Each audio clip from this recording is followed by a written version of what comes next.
কি অবস্থা ছোট্ট বন্ধুরা, তোমাদের জন্য আজকে একটা একদম ফাইনাল প্রিপারেশনের রিভিশন কোর্স অথবা ক্লাস নিয়ে চলে আসলাম। একদম ফ্রিতে তোমাদের জন্য আমরা ফিজিক্সের টপিকগুলোকে ধরে ধরে শেখাচ্ছি। যদি এতদিনেও কারো কোনো টপিকে সমস্যা থাকে, যদি একটু 19-20 থাকে, তাইলে ক্লিয়ার করে নিতে পারো আমাদের সাথে। বুঝতে পারছো?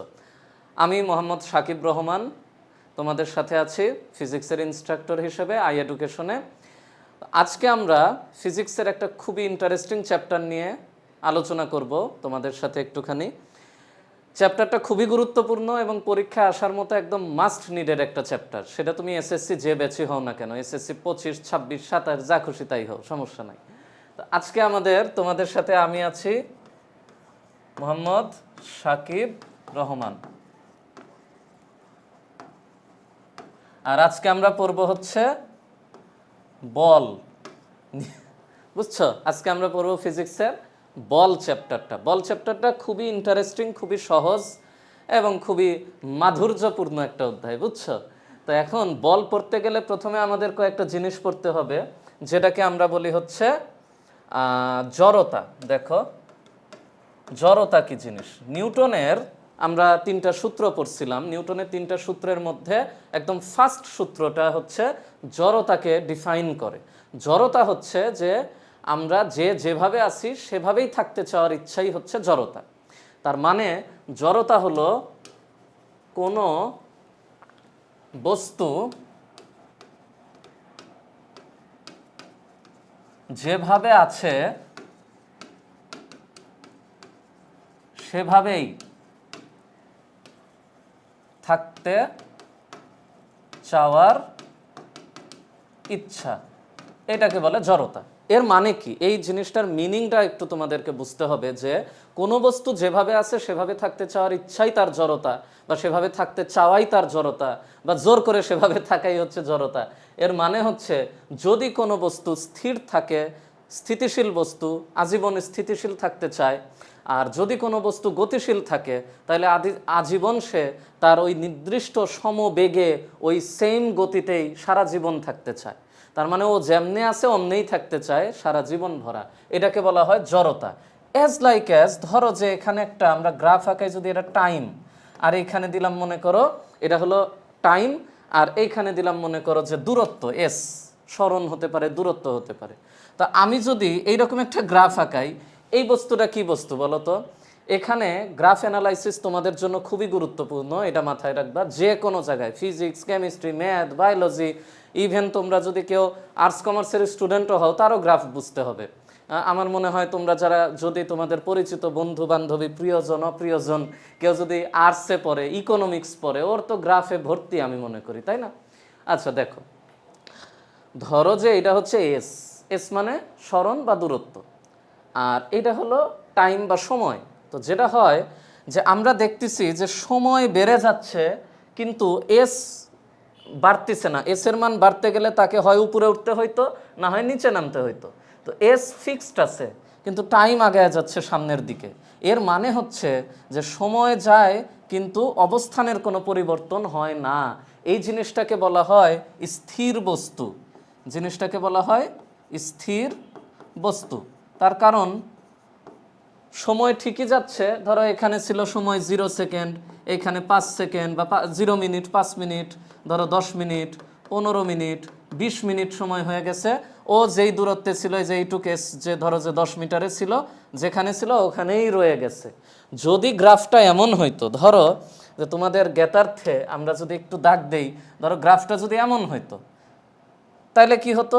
দেখো সময় ধরো এখানে 0 থেকে এখানে সাপোজ 0 থেকে 20 সেকেন্ডে গেছে, 20 সেকেন্ডে পৌঁছাইছে, কিন্তু তার অবস্থান দেখো এখানে ছিল 10, আর সে এখন মনে করো চলে গেছে হলো এখানে ধরো 20-এ। তার মানে এই যে 10 মিটার তার স্মরণ হয়ে যাইতো। তার মানে এটা স্থির বস্তু হইতো না, এটা অস্থির বস্তু হইতো বা গতিশীল বস্তু হইতো। যাক, কালারটা একটু ফেড আসছে, ওইটা কোনো বিষয় না। এখন যদি আরেকটা গ্রাফ চিন্তা করি, দেখো ধরো যে এরকম একটা গ্রাফ যদি হয়, মনে করো এটা গতিশীল বস্তু যদি আঁকাই, ধরো যে এরকম একটা গ্রাফ, এটা হচ্ছে টাইম টি, আর এটা এখন আমরা দিলাম মনে করো বেগ ভি। হ্যাঁ, ভি বেগ দিলাম। দিয়ে যদি আমরা এরকম করে দেই, এর অর্থ কি বোঝায় বলো তো? এর অর্থ সময় আগাচ্ছে, ওর বেগ ভি চেঞ্জ হচ্ছে না, ও যেরকম বেগে ছিল ওই রকম বেগেই আছে। তার মানে হচ্ছে ধরো যে এখানে 0 মিনিট, 5 মিনিট, এখানে ধরো 10 মিনিট, 15 মিনিট, আর এই লাস্টে মনে করো যে 20 মিনিট সময় গেছে, বা 20 সেকেন্ড, হোয়াট এভার যাই একক নেও না কেন, ওর বেগ মনে করো যে এইখানে ছিল হলো ধরো 15 মিটার/সেকেন্ড, যা ছিল তাই আছে, ও আর নড়েও না চড়েও না। এর অর্থই হচ্ছে এটা একটা সমবেগের গ্রাফ। এগুলা তোমরা গতি অধ্যায়ে পড়ছো তাই না? সমবেগের গ্রাফ। তার মানে এই যে এটা একটা জড়তা, যেটাকে বলা হয় স্থিতি জড়তা, ও স্থির আছে, আজীবনে স্থির থাকতে চায়, নড়াচড়া করতে চায় না তোমার মতো। আর এই যে এটা হলো গতি জড়তা, যে হচ্ছে যেরকম গতিতে আছে, যেরকম বেগে আছে, আজীবন সমবেগে ওই গতিতেই সমবেগেই চলতে চায়, এটা হচ্ছে গতি জড়তা। তাহলে আমরা বুঝলাম জড়তা দুই রকমের, একটা হচ্ছে কি, একটা হচ্ছে সাইডে লেখি নাকি, একটা হলো স্থিতি জড়তা, আর একটা হচ্ছে গতি জড়তা। এই যে স্থিতি জড়তা বা গতি জড়তা আমাদের জীবনেও এরকম হয়। তুমি যদি এমন স্টুডেন্ট হয়ে থাকো যে তুমি মনে করো যে 9-এ তেমন কিছু পড়ো নাই, বা 10-এ তেমন কিছু মোটামুটি পড়ছো, এখন সামনে তোমার এসএসসি পরীক্ষা, তুমি এখন ওইভাবেই আছো, যেমন ছিলা তেমনই আছো, মনে করতেছো তাহলে তো এখন আর লাভ নাই, পড়ি নাই যখন, যা বাদ। তো তুমি কিন্তু স্থিতি জড়তাতে আছো, তার মানে তোমার অবস্থানের কোনো চেঞ্জ করার ইচ্ছা তোমার নাই। তুমি যেই মনে করো অবস্থানে ছিলা, তুমি ওই অবস্থানেই থাকতে চাচ্ছ। আর তোমার একটা বন্ধু বা বান্ধবী, মনে করো তোমার বান্ধবী হচ্ছে, ও 9-10 থেকেই মোটামুটি অনেক একটা নির্দিষ্ট গতিতে পড়াশোনা করে, ও আছে গতি জড়তায়, ও ওর চেয়ে বেশিও যায় না কমও যায় না, ও একটা ওর ফিক্সড প্যাটার্নে পড়াশোনা করে। তো এই যে দুই ক্ষেত্রেই আসলে জিনিসটা ভাঙ্গা দরকার। কারণ দেখো আমরা যখন 9-এ থাকি আমরা হয়তো অনেক সময় বুঝতে পারি না, একটু অল্প অল্প পড়ি।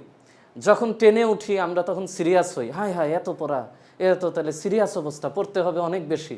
কি করি? তখন আমরা আর একটু সিরিয়াস হই ক্লাস 10-এ উঠে। এরপরে আমরা কি করি, যখন 10-এ পড়াশোনা করি, তারপরে যখন এসএসসি পরীক্ষার প্রিপারেশনের কাছাকাছি চলে আসি, তখন আমরা মনে করো যে আরও সিরিয়াস হই, আরও বেশি পড়াশোনা করি, ক্লাস করি, এক্সাম দেই, হ্যান করি ত্যান করি। আর হ্যাঁ, আমাদেরও কিন্তু এক্সামের ব্যবস্থা আছে, বুঝতে পারছো? তোমরা চাইলে আমাদের পেজে আমাদের হচ্ছে এসএসসির মডেল টেস্টে রেজিস্ট্রেশন করতে পারো, ফুললি ফ্রি। তুমি রেজিস্ট্রেশন করবা, এক্সাম দিবা, এটা তোমার জন্য সম্পূর্ণ ফ্রি, সমস্যা নাই। এখন ঘটনা হচ্ছে যে এই যে তুমি তোমার যে অবস্থানে ছিলা, পড়াশোনা কম কম ছিল, কম কমই আসো, এটা খারাপ। আবার মনে করো তোমার বান্ধবী 9-এ অল্প অল্প পড়তো, মোটামুটি পড়তো মিড রেঞ্জে, ওই অবস্থানই সে জীবন ভরা আছে, এটাও খারাপ। তার মানে জড়তা জিনিসটাকে মাঝে মাঝে আমাদের ভাঙতে হয়। এই জড়তাকে ভাঙ্গে হচ্ছে কে? বল, যেটাকে আমরা বলি ফোর্স, এক্সটার্নাল ফোর্স, তাই না? তার মানে মনে করো তুমি পড়াশোনা করো না, অথবা তুমি মোটামুটি লেভেলে পড়াশোনা করো, কিন্তু আপও না ডাউনও না, তোমার কোনো বড় ভাই বড় বোন, অথবা আমরা যে মনে করো যে তোমাকে জোর করে পিটায়, হ্যাঁ, টাইনে টুনে নিয়ে আসে পড়তে বসায় দিলাম। তার মানে এটা কি, আমরা এক্সটার্নাল একটা ফোর্স তৈরি করলাম তোমার উপর, তুমি চাচ্ছিলে না, এখন বাধ্য হয়ে চাচ্ছ।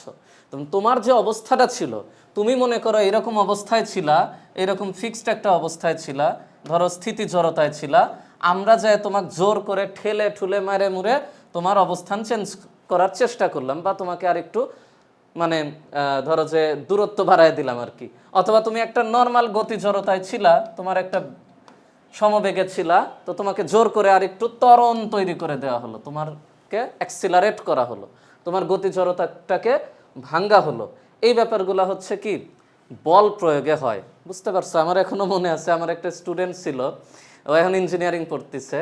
তো ছেলে মনে করো যে এতই অলস, মানে মাঝে মাঝে ঘুমের জন্য ওকে খুব আর কি করা হয়েছে আর কি, হ্যাঁ, ওকে একটু মাঝে মাঝে একটু খোঁচা দেওয়া হয়েছে। হ্যাঁ, মনে হয়েছে যে হচ্ছে আমি অনেক আগে, অনেক আমার পুরানো স্টুডেন্ট, ওই এখন মোটামুটি সিনিয়র হয়ে গেছে, ইঞ্জিনিয়ারিংয়ে পড়তেছে এখন রানিং।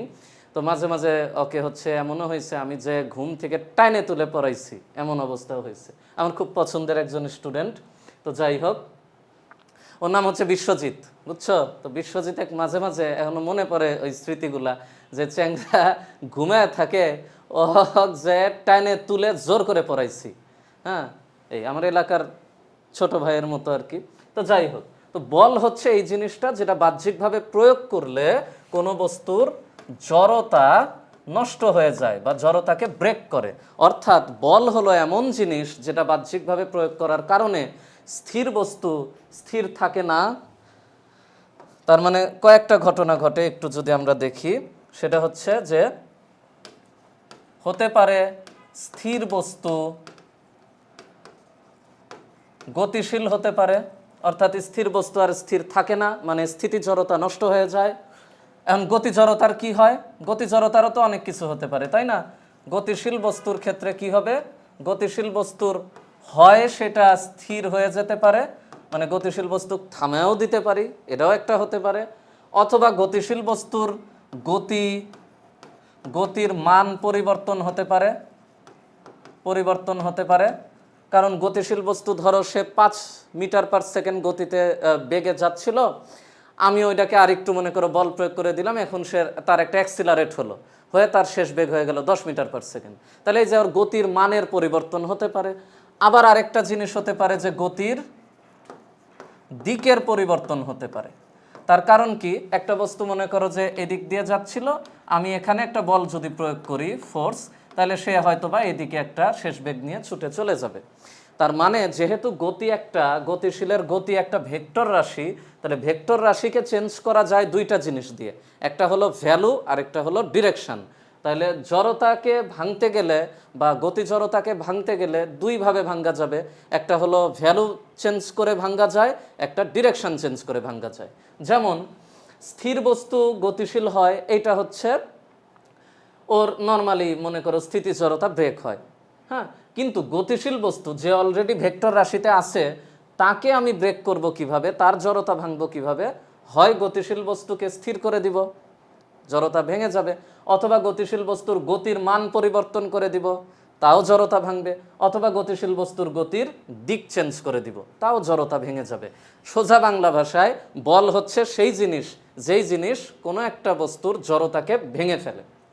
আরেকটু মানে ভদ্রভাবে বলতে গেলে বা একটু মাধুর্য দিয়ে বলতে গেলে জড়তা হলো বল হচ্ছে সেই জিনিস যা কোনো স্থির বস্তুকে গতিশীল করে, অথবা গতিশীল বস্তুকে স্থিতিশীল করে, অথবা গতিশীল বস্তুর গতির মান, দিক, অথবা মান এবং দিক দুইটারই পরিবর্তন করে, সেই জিনিসকে বলা হয় বল। বুঝতে পারছো? আচ্ছা, এই হলো আমাদের বলের আলোচনা। এখন বল তো অনেক রকম আছে, যেমন আমরা যদি বলি যে কি কি বল হতে পারে, আমাদের মৌলিক কিছু বল আছে যেগুলাকে একদম বেসিক লেভেলে বলা হয় মৌলিক বল। মৌলিক বল আছে কয়টা? 4টা বল আছে। কি বল? একটা হলো মহাকর্ষ বল।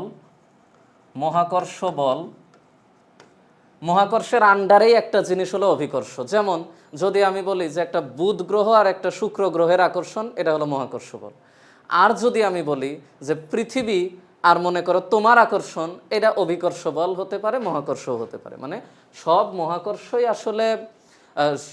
অভিকর্ষই আসলে মহাকর্ষ, কিন্তু সব মহাকর্ষ অভিকর্ষ নয়। মহাকর্ষ বলের মধ্যে দুইটা বস্তু থাকে, এর মধ্যে যে কোনো একটা যদি পৃথিবী হয় তাইলে সে হবে অভিকর্ষ বল। তার মানে আমরা বলতে পারি যে মহাকর্ষ বলের আন্ডারে একটা সাবসেট হচ্ছে অভিকর্ষ বল। বুঝতে পারছো? এর আন্ডারেই একটা আছে অভিকর্ষ বল। কিছুই না, জাস্ট দুইজনের মধ্যে একজন পৃথিবী হইলেই সেটা অভিকর্ষ। আমি যদি বলি যে ধরো আমি আর হলো পৃথিবী, এই আকর্ষণটার নাম কি? এই আকর্ষণের নাম দুইটাই, মহাকর্ষ হবে, অভিকর্ষ হবে। কারণ পৃথিবী আছে মানে অভিকর্ষ তো হবেই, আর যেহেতু দুইজন আছি আমরা আকর্ষণ করতেছি, তো মহাকর্ষ হবে। তো এই কারণে আমরা লিখব যে অভিকর্ষ বল, ধরো অ দিয়ে লিখলাম, অবল, অভিকর্ষ বল সাবসেট মহাকর্ষ বল। মানে অভিকর্ষ বল হচ্ছে মহাকর্ষ বলের একটা সাবসেট। এরপরে সেকেন্ড একটা বল আছে যেটাকে আমরা বলি হচ্ছে তড়িৎ চুম্বক বল বা তাড়িত চুম্বক বল। এটাকে অনেকে অনেকভাবে লেখে, তাড়িৎ চুম্বক বল, এটা ইলেকট্রোম্যাগনেটিক ফোর্স, এই আর কি। তাড়িৎ চুম্বক বল বা তড়িৎ চুম্বক বল, এটাকে বলা হয় ইলেকট্রোম্যাগনেটিক ফোর্স। এইটা খুবই পাওয়ারফুল একটা বল। এই জিনিসগুলো নিয়ে তোমাদের, এই যেমন এইটা নিয়ে আমরা এই অধ্যায়ে এটাকে ভেঙে চুরে আর একটু পড়বো, বাট এই জিনিসগুলো নিয়ে তোমাদের পরের কোনো অধ্যায়ে হালকা পাতলা আলোচনা আছে। 3 নাম্বার আমরা বলতে পারি সবল বা দুর্বল, যাই হোক, সবল নিউক্লিয় বল, সবল নিউক্লিয় বল, আর একটা আছে হচ্ছে তোমার দুর্বল নিউক্লিয় বল। একটা সবল, একটা দুর্বল নিউক্লিয় বল, বুঝতে পারছো? এই হলো বেসিক 4টা মৌলিক বল। আচ্ছা।